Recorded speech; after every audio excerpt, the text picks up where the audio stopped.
Bismillahirrahmanirrahim. Assalamualaikum warahmatullahi wabarakatuh. Kali ini kita kembali ke kuliah teori bahasa otomata, memasuki pertemuan 10 yang membahas mengenai menyederhanakan context free grammar atau CFG. Sebelumnya kita sudah belajar mengenai bagaimana membuat CFG dan model-modelnya. Hari ini kita masuki untuk bagaimana proses penyederhanaan. Dari tujuannya, penyederhanaan ini dilakukan untuk pembatasan atau kontrol agar tidak menghasilkan pohon penurunan yang memiliki kompleksitas tinggi. Dengan kondisi rule yang diperhatikan adalah tidak perlu atau useless, proses yang tidak berarti, tidak punya arti, kemudian mengganti null string. Ini adalah tujuan dari penyederhanaan. Kita lihat satu contoh. Dalam kotak ini, contoh sebuah CFG. Ada S ke non-terminal A dan S ke non-terminal B. Kemudian ada S ke A ke terminal dan A juga ke A terminal. Kita lihat bahwa contoh dari CFG ini dikatakan tidak sederhana atau ada beberapa hal yang harus dilakukan perbaikan. Karena apa? Di tanda titik putus-putus S, A, dan B ini ternyata B-nya tidak punya penurunan. Sehingga contoh ini dikatakan contoh tidak sederhana. Harus dilakukan proses perubahan atau penyederhanaan. Itu contoh tidak sederhana yang pertama. Kita lihat contoh tidak sederhana kedua. Rekan-rekan perhatikan di kotak bahwa ada rule S ke A ke B, B ke C, C ke D, dan D ke A terminal. Dan D-nya juga bisa ke A non-terminal, A besar. Contoh tidak sederhana kedua ini sama memiliki kelemahan, yaitu prosesnya terlalu panjang. S ke A ke B, B ke C, C ke D. Padahal pada prinsipnya adalah S ke A terminal, A kecil. Ya. Jadi proses ini bisa disederhanakan. Jadi langsung dari S ke A terminal. Dan juga di contoh CFG ini ditemui juga ada rule yang menyebabkan kerumitan, yaitu D ke A besar, A non-terminal. Dia muter bahwa kita lihat bahwa dari S ke A ke B, B ke C, C ke D, lalu D-nya ke A non-terminal lagi, muter lagi. Ya, tidak berhenti. Itu yang dikatakan proses yang menyebabkan kerumitan, tidak berhenti. Ini contoh-contoh, dua contoh ini adalah contoh CFG yang tidak sederhana. Oke. Bagaimana CFG dengan kondisi-kondisi yang tidak sederhana ini? Kita coba melakukan proses penyederhanaan, yaitu dengan menghilangkan atau menghapus proses yang tidak perlu, yang useless. Yang kedua adalah tambahan unit rule yang tidak berarti, yang panjang tadi, kemudian juga mengganti null string non-terminal. Jadi null string mengganti null string dengan non-terminal lainnya. Inilah proses penyederhanaan. Seperti apa? Kita lihat satu-satu. Pertama, menghapus rule yang tidak perlu. Kita perhatikan contoh rule yang tidak perlu atau useless ini. Rekan-rekan perhatikan di contoh ini kita punya CFG S A S A, S A B D dan seterusnya. Kita perhatikan bahwa A, simbol A, tidak memiliki penurunan menuju terminal. Kalau ditelusuri, ini tidak sampai ke terminal. Padahal CFG itu wajib hukumnya memiliki terminal sebagai terminate condition, kondisi berhentinya. Kalau A ini tidak mempunyai terminate condition, kondisi berhenti, maka ini juga harus dihilangkan prosesnya. Karena saya ulangi kembali, simbol A atau rule A tidak memiliki penurunan yang menuju terminal. Sehingga AD itu bisa dihilangkan. Ya. Jadi rule A ke ADA itu dihilangkan. konsekuensi dari rule A ke ADA itu dihilangkan, maka rule S ke ABD juga dihilangkan. Jadi ini konsekuensinya, contoh rule yang tidak diperlukan. Oke, jadi dengan penghilangan dua rule ini, maka akan kita dapatkan rule yang sederhana, yaitu tinggal SA, SBDE, B ke BBB, 3 lalu B ke A. Ini contoh bagaimana menyederhanakan rule dengan kondisi useless. Kita lihat contoh 2. Contoh kedua, rekan-rekan, cara penulisan CFG boleh yang sebelah kanan, model rangkuman gini, boleh yang sebelah kiri. Rekan-rekan perhatikan bahwa yang dirangkuman itu dia merangkum setiap rule. Rule A itu memiliki 2 rule. Rule B memiliki 2 rule. Rule C memiliki 3 rule. Kalau dijabarkan seperti yang sebelah kanan. Kita lihat dari rule ini, kita perhatikan bahwa ternyata setelah diurut, rule D tidak memiliki penurunan menuju terminal. Sehingga A, B, C, D ini, rule yang warna merah ini, D-nya itu bisa dihapus. Itu yang pertama. Kemudian kita lihat yang kedua. A warna biru tidak memiliki penurunan menuju terminal juga. Sehingga A, D, AC itu juga dihilangkan. Kemudian karena A sama-sama A yang tidak memiliki penurunan, maka ada variabel A juga yang di rule B yang kedua. Itu juga bisa dihilangkan, dihapus. Kemudian kita lihat variabel F. F juga tidak memiliki penurunan menuju terminal. Yang ada F yang non-terminal, yang paling bawah ini, F, C, FB. Non-terminal, tapi dia tidak nyampe posisi terminal. Sehingga F juga bisa dihapus. Jadi variabel yang mengandung F ini bisa dihapus juga. F tidak memiliki penurunan sehingga C, A, D, F dan C, F, C, FB ini bisa dihapus. Kemudian perhatikan rule dengan variabel C. Rule dengan variabel C tidak bisa dicapai dari S. Nah, rekan-rekan perhatikan. Kalau beberapa rule tadi sudah dihapus, maka C itu tidak pernah dicapai dari posisi start. Dari S ke A, B. Lalu dari B-nya ke E. Tidak pernah masuk ke C. Sehingga rule C ke AB ini juga bisa dihapus. Itu contoh bagaimana menyederhanakan rule yang useless. Jadi dari penyederhanaan ini akan didapat 2 rule saja. Karena yang lain rule-nya tidak bisa digunakan untuk sebuah CFG karena mengandung komponen useless. Di bentuk sederhananya jadi S, A, B, dan B ke E. Berikutnya, yang kedua adalah menghapus rule tambahan atau rule-rule yang boros. Bisa dihapus.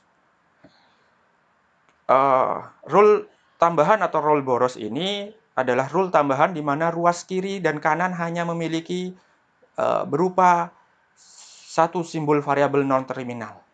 Ini indikatornya. Jadi rekan-rekan bisa lihat non-terminal A ke non-terminal B. Satu ke satu. A ke B saja. Lalu non-terminal C ke non-terminal D. Ini adalah salah satu indikator yang dikatakan boros. Maka pemborosan ini, rule pemborosan ini itu bisa disederhanakan. Jadi karena rule yang boros ini memiliki kerumitan. Jadi seperti itu. Kita lihat contoh yang pertama. Rule boros atau unit yang boros.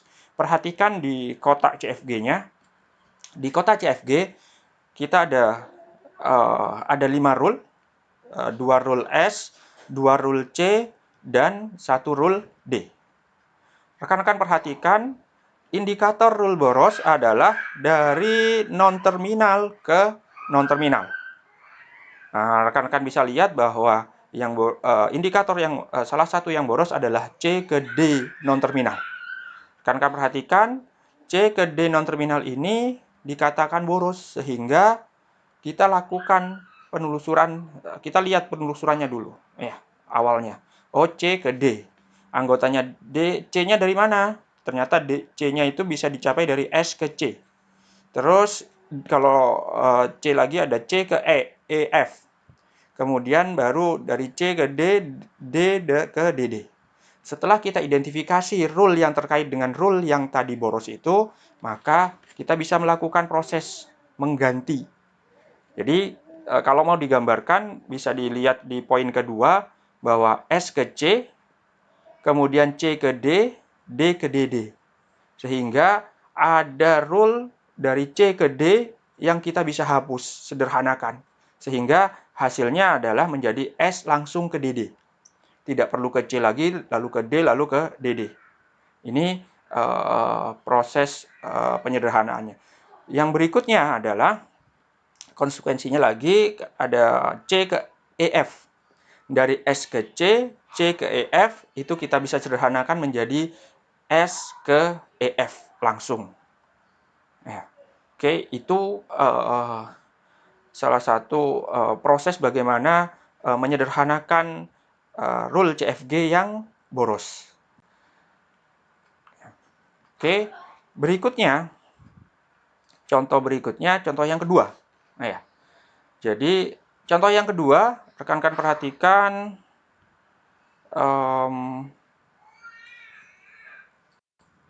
Oke, di contoh ini kita bisa lihat bahwa kondisi yang boros itu yang dikasih tanda titik-titik merah, garis titik-titik merah ini, C ke D. Tapi yang dikasih garis warna yang lain itu adalah konsekuensinya yang terkait dengan yang diboros itu. Maka dari kondisi C ini seperti slide sebelumnya, posisi-posisi yang tidak perlu, jadi dari S ke C itu terkait, lalu D ke DD. Itu yang satu. Yang kedua adalah dari S ke C dan C ke EF. Itu yang dihapus sehingga akan menghasilkan CFG yang sederhana seperti yang sebelah kanan. Tinggal tiga rule yang semuanya adalah rule-nya adalah S. Oke, contoh yang kedua sekarang. Di contoh kedua, rule-nya cukup banyak. Ya, rekan-rekan perhatikan, kita bisa menggambarkan rule CFG seperti sebelah kiri, dan kita juga bisa menggambarkan rule CFG dengan model sebelah kanan. Sama saja. Ini adalah satu rule yang sama. Ya, perhatikan, setelah kita jabarkan model rule-nya menjadi masing-masing rule, kita bisa lihat bahwa ada potensi boros. Yang pertama adalah rule S ke D, non-terminal. Kemudian rule C ke C, non-terminal. Kemudian rule D ke E, non-terminal. Ini ada 3 potensi rule yang boros. Dari 3 potensi yang boros inilah kita identifikasi.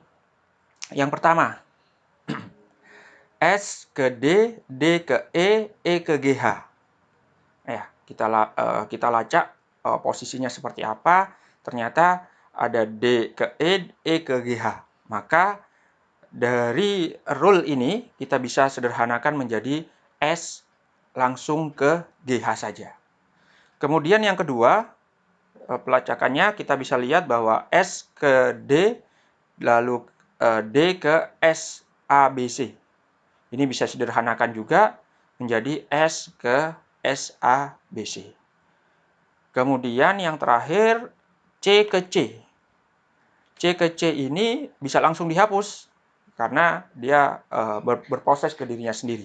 Itu juga bisa langsung dihapus. Sehingga CFG yang boros seperti yang sebelah kiri kita bisa sederhanakan menjadi CFG yang sudah disederhanakan, yang sudah optimal seperti yang sebelah kanan.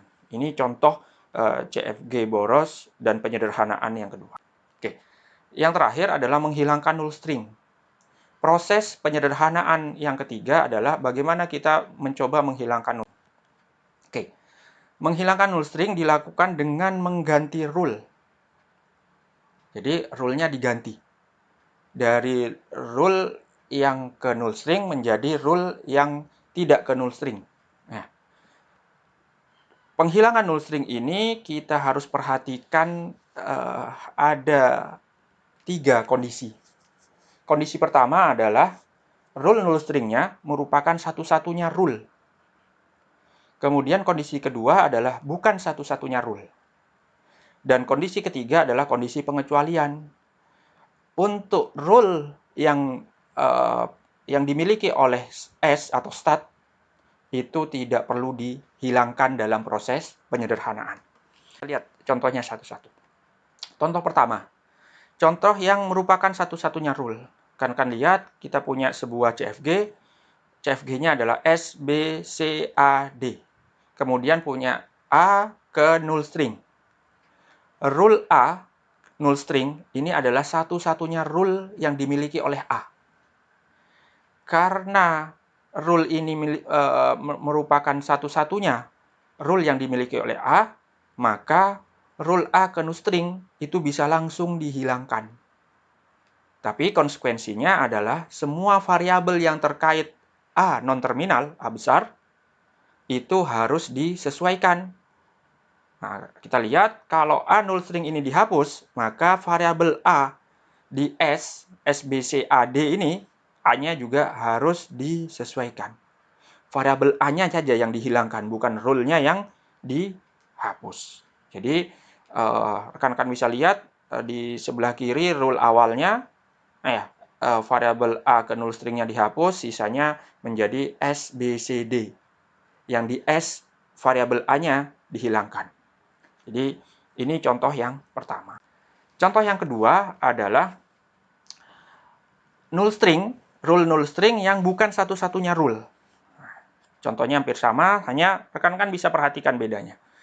Di contoh kedua ini, rule A ada 2. A ke null string dengan A ke BD. Kalau kondisinya seperti ini, perlakuannya beda dengan contoh yang pertama tadi. Rule A ke null string bisa dihapus. Ya. Kemudian, konsekuensi penghapusan ini adalah kita lihat variabel A di tempat lain, di rule yang lain. Variabel A yang di tempat lain itu dioperasikan dengan null string. Kalau kita operasikan dengan null string, maka kita operasikan dengan null string ini, maka kita akan bisa membuat rule baru. Rule barunya adalah S, A-nya dihilangkan, variabel A-nya jadi SBCD saja. Ingat bahwa variabel A yang di S itu tidak semua rule-nya dihapus, tapi membuat rule baru. Ya, rule warna merah ini, SBCD. SBCD itu adalah hasil proses dari menghilangkan A null string dengan cara mengoperasikan null string-nya masuk ke variabel A yang ada di S, sehingga kita memunculkan SBCD. Kita lihat di contoh berikutnya, contoh penyederhanaan berikutnya ini kita punya sebuah CFG sama dengan tadi, CFG kanan dan CFG kiri ini sama, hanya yang satu ditulis dengan cara penyimpulan, yang di sebelah kanan itu ditulis dengan cara penjabaran masing-masing variabelnya. Saya ulangi, yang S hanya punya 1 rule, yang A punya 3 rule, yang B punya 3 rule, dan yang C hanya punya 1 rule. Oke, dari sini, dari rule yang sudah dijabarkan, kita tahu bahwa ternyata ada 3 rule yang menuju ke null string. Rule A, rule B, dan rule C. Kita perhatikan kalau lihat dari kasus tadi, kasus 1 dan kasus 2 di null string, rule A itu bukan merupakan satu-satunya rule null string yang dimiliki oleh A. rule B null string juga bukan satu-satunya yang dimiliki oleh B dalam rule ini. Sehingga kasus A dan B masuk kasus yang kedua. Sedangkan C itu merupakan satu-satunya rule yang ada di C. Sehingga akan masuk kasus yang pertama. Mari kita lihat dari contoh 1 ini bagaimana proses CFG bisa disederhanakan. Di CFG pertama ini kita bisa lihat dikasih tanda garis putus-putus bahwa ada 3 rule yang terkait dengan null string, yaitu A null string, B null string, dan C null string. Dari kondisi ini kita akan coba lihat menelusuri dengan kondisi kasus pertama dulu, yaitu C null string. Yaitu C satu-satunya rule yang dimiliki oleh C dalam null string. Sehingga kita bisa lihat C null string bisa dihapus, dan kita perhatikan dulu bahwa variabel C itu muncul di rule lain mana saja. Ternyata ada di rule ACA. Maka variabel C yang ada di ACA ini kita hilangkan. Dirubah rule-nya dari ACA menjadi AA saja. Itu kondisi kasus yang pertama. Kemudian kondisi kasus yang kedua untuk A null string. A null string bisa dihapus. Karena ini kasus kedua, maka semua variabel yang terkait dengan A itu akan ditambah rule-nya. Yaitu ternyata ada 2 rule yang terkait dengan variabel A, yaitu BA. Itu dioperasikan dengan null string A-nya sehingga munculnya adalah rule tambahannya BB. Kemudian rule yang kedua adalah SAB yang terkait dengan A juga. Maka A-nya dioperasikan sebagai null string sehingga rule tambahannya adalah merupakan SB non terminal saja. Itu kasus 2 untuk A null string. Berikutnya kasus 2 untuk B null string. B null string itu bisa dihapus. Konsekuensinya kita lihat semua variabel B yang muncul di rule yang lain kita harus operasikan. Nah, kita lihat ada BBB itu kita operasikan null string sehingga akan menambah rule baru dengan kondisi B ke B non terminal. Kemudian rule yang kedua yaitu AABB. AABB ini B-nya dioperasikan menjadi null string, B non terminalnya, B besarnya, maka akan didapatkan tambahan rule baru yaitu AAB terminal. Oke, berikutnya yang ketiga adalah SAB. SAB ini B-nya null string. Maka kalau B-nya dioperasikan dengan null string, maka kita akan menambah satu rule baru yaitu SA saja. A non terminal. Berikutnya adalah kalau dua-duanya null string, A null string dan B null string, maka untuk kasus rule A dan B, kalau A-nya null string, B-nya null string, maka S-nya akan muncul S null string penggantinya. Karena S null string itu adalah kasus pengecualian, maka S null string tetap dituliskan dalam hasil penyederhanaan. Hasilnya adalah seperti ini. Setelah disederhanakan, null stringnya, rule null string dihilangkan, kecuali rule null string yang dimiliki oleh S. Dari penjelasan tadi, kita bisa menyimpulkan bahwa untuk melakukan proses penyederhanaan, ada 3 hal yang perlu diperhatikan, yaitu adalah proses yang tidak perlu. Itu kita bisa lakukan proses penyederhanaan dengan langsung menghapus rule-nya dan menghapus rule-rule yang terkait. Kemudian ada tambahan unit rule. Yang kedua, tambahan unit rule ini atau rule-rule yang boros kita bisa hilangkan juga dan kita ganti dengan rule yang lebih sederhana. Yang ketiga adalah rule yang null string. Null string itu punya 2 kasus. Kasus yang pertama satu-satunya rule null string, dan yang kedua adalah kasus yang bukan satu-satunya null string. Masing-masing punya cara khusus untuk melakukan proses. Itu yang bisa dijelaskan, semoga bisa dipahami.